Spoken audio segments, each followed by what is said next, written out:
Relasyon ng Econin, inahahalin tulad kay Julia Barreto at Gerald Anderson sa sobra kasing sweet ni na Jericho Rosales at Janine Gutierrez at lahat ng family ni Janine nakakabanding na si Eco na kung titingnan mo pang mag-asawa na talaga ang galawan.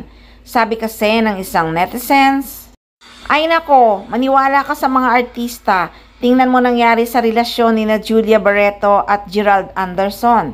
Very sweet, birthday party ni Julia, super sweet si Gerald. Kabanding ang mother ni Julia. Same with Julia, kabanding din ang mother ni Gerald. Ano nangyari? Nauwi sa hiwalayan."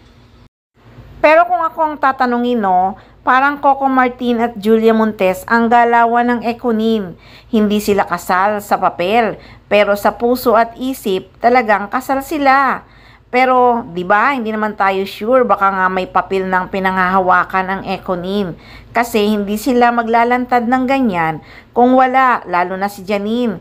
Kahit mabilis ma-inlove si Janine Gutierrez, matalino yan pagdating sa usaping pag-ibig.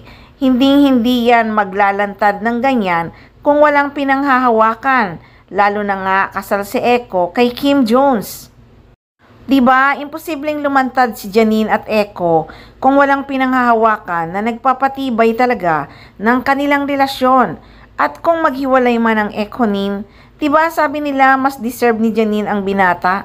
So naniniwala naman ang actress na everything's happened for a reason. So kung ano man ang kahinat na ng relasyon ng Econin, pagdating ng panahon, wala namang magagawa ang mga fans. Ang importante yung ngayon, masaya nilang nakikita ang Econin na talagang sobra ang pagmamahal sa isa't isa.